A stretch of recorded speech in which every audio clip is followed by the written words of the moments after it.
If you've ever been to gas stations and gift shops in Wisconsin, Minnesota, or the Dakotas, you'll probably have seen bottles of chokecherry syrup. This is how to make your own, which is going to be better than any that you're going to get at a store because they're probably filled with corn syrup and commercial pectin. First thing we got to do is harvest some chokecherries, and you can do this with a lot of different cherries. Sand cherries and black cherries work too. But you can see I'm just taking the rake. That's my same blueberry fruit rake and herb rake, and I just take it right to the tree. I'm going a little bit slow here, but you can just see the basic method. I typically harvest a lot faster and a lot more volume. This is just kind of an awkward place to film. It's the only place my chokecherries are coming up. Here, I'm bending over a small tree, and I really like to get small trees like this because you can get fruit from the top to the bottom of the plant. Okay, but you can pull the apical meristem down, and the tree is made to bend. Young trees are made to bend so animals could eat from them so they could blow in the wind, and that is a great way to get a large amount of fruit. Now with blueberries that I worked with last week, I did not wash those because they can get a little bruised by the rake. Cherries are much more durable, so we can just dump them into a bowl of water and we can get these, really nice and sparkly clean and not worry about them soaking up any water. Now to make the syrup, the first thing we have to do is make chokecherry juice. And chokecherry juice just basically entails cooking them in some liquid.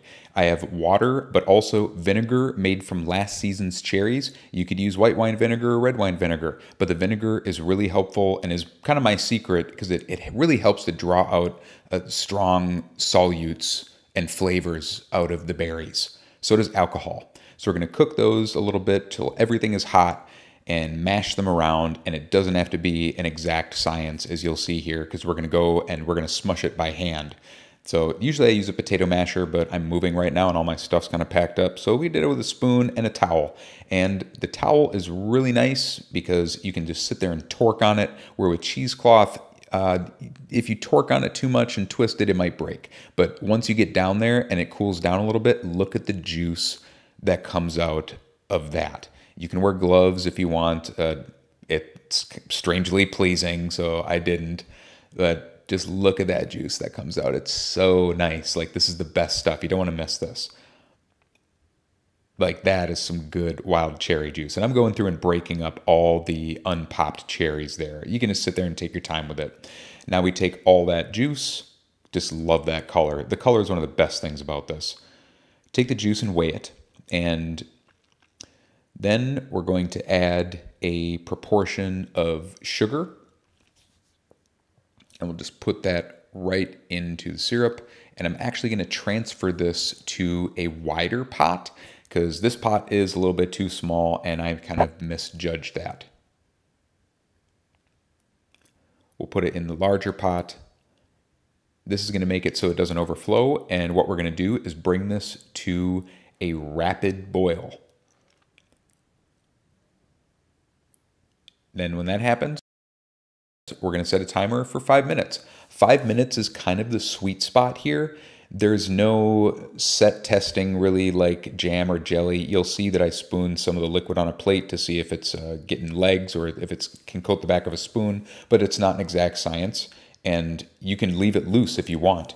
This stuff is really stable and sturdy. It's vinegar, sugar, and wild fruit that's very tannic. You can actually use it to preserve things itself.